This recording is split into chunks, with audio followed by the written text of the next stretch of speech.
Nagui Pham, né le 14 novembre 1961 à Alexandrie en Égypte, est l'un des visages les plus en vue de l'industrie médiatique française, connue comme présentatrice, productrice, actrice et animatrice de radio. Avec l'émission Taratata, icône de la télévision musicale française, et des jeux télévisés comme Tout le monde veut prendre sa place sur France 2, il est devenu une figure incontournable, apportant sourire et inspiration à des millions de téléspectateurs. Dans une interview accordée à France Inter en 2024, il a partagé son parcours d'un jeune immigré à la construction d'un empire médiatique, évoquant les défis personnels qui l'ont façonné. Cependant, derrière son style d'hébergement dynamique et son sourire chaleureux, se cache une vie remplie de joie, mêlée de profonde tristesse, d'efforts inlassables et de secrets qu'il garde près de son cœur. La vie de Nagui est une histoire de résilience, où il a transformé les difficultés en motivation pour créer un héritage fier, mais aussi un témoignage des cicatrices que les projecteurs ne peuvent cacher. La plus grande tristesse dans la vie de Nagui fut la mort de son père, Lotfi Pham, en 2008, une perte qui le laissa dans un état de dépression prolongée et de regret de ne pas avoir montré suffisamment d'amour pendant que son père était en vie.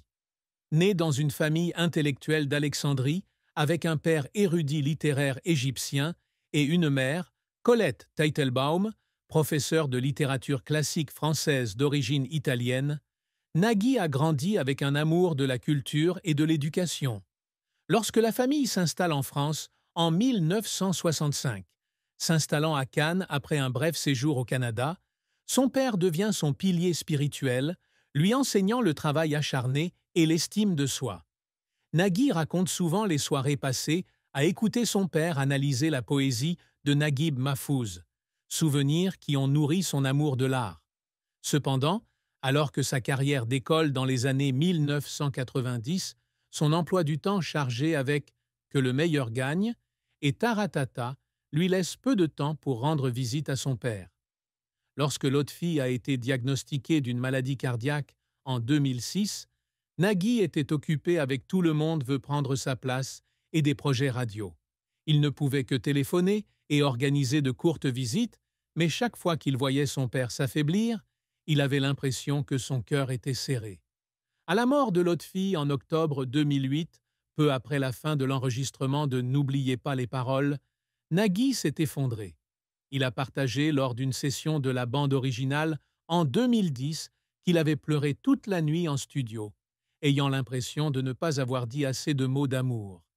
Un jour, alors qu'il animait Taratata en 2009 et présentait une chanson sur la famille, il s'est arrêté au milieu d'une phrase, les yeux rouges, laissant le public silencieux. Cette tristesse s'est accentuée lorsqu'il a pensé à sa mère, qui pleurait la perte de son mari et se sentait coupable de ne pas pouvoir combler le vide dans la famille. Cette perte l'a changé, lui faisant chérir davantage le temps passé avec sa famille, mais elle a également laissé une cicatrice qui n'a jamais guéri.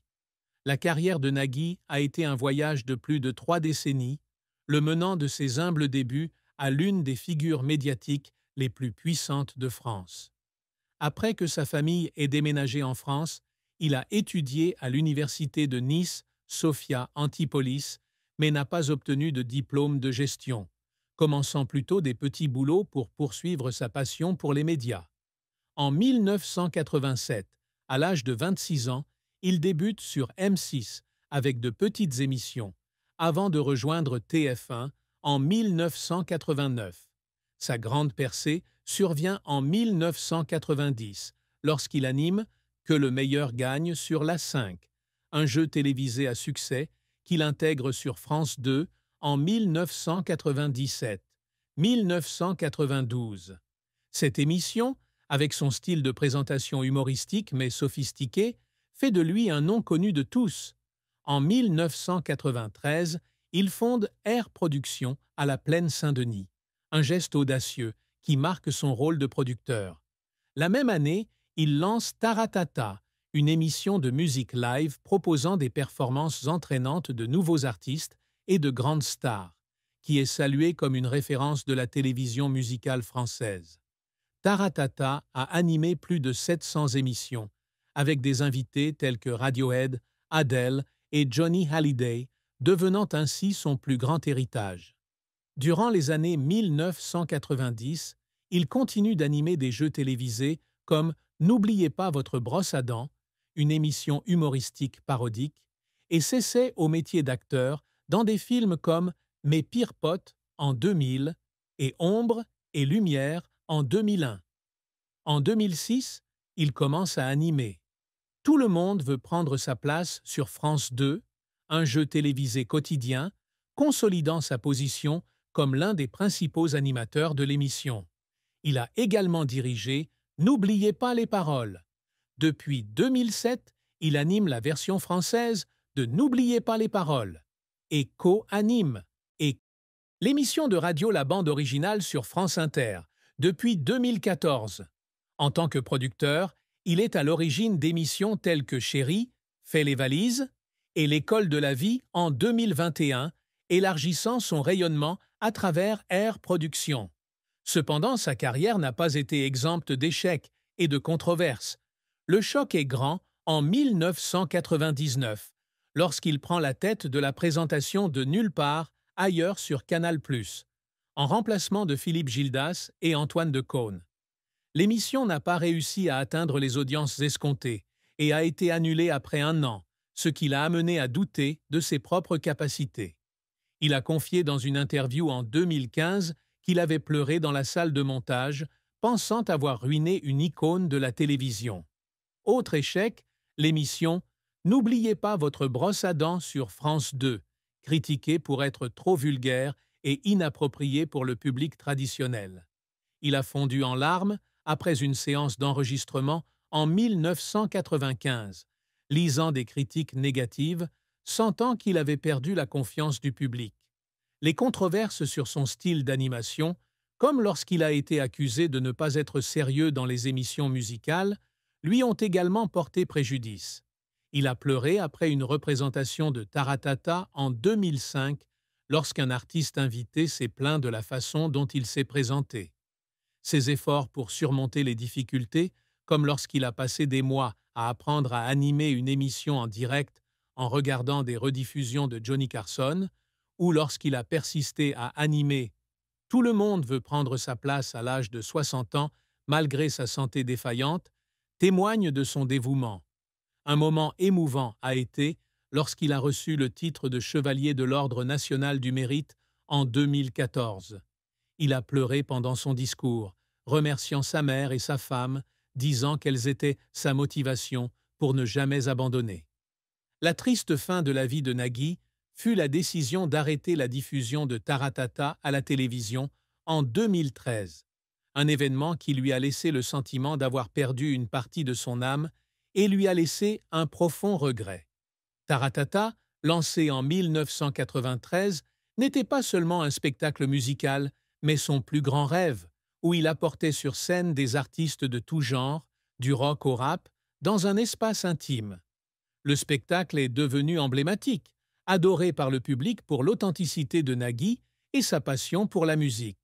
Cependant, en 2013, France Télévisions décide de réduire son budget et Taratata est annulé à la télévision, continuant uniquement en tant qu'événement en ligne et en direct. Cette décision a laissé Nagui dévasté. Il a confié lors d'une séance de la bande originale en 2014 qu'il avait pleuré lorsqu'il avait signé les papiers de licenciement, ayant le sentiment d'avoir échoué à protéger son idée. Un moment particulièrement déchirant a été celui où il a animé sa dernière émission télévisée, Taratata, avec comme invités Zazie et Christophe Maé. Il était en larmes lorsqu'il a dit au revoir, remerciant le public de l'avoir accompagné pendant 20 ans. Bien que Taratata soit revenu plus tard sous le nom de Taratata 100% Live au Zénith de Paris et sur les plateformes numériques, Nagui regrettait toujours de ne pas avoir pu maintenir l'émission sur les ondes nationales. Cette fin nous rappelle que même les personnes qui réussissent le mieux sont confrontées à des pertes irréparables. L'amour et le mariage de Nagui ont été une partie importante de sa vie, apportant une grande joie, mais aussi des défis et de la tristesse.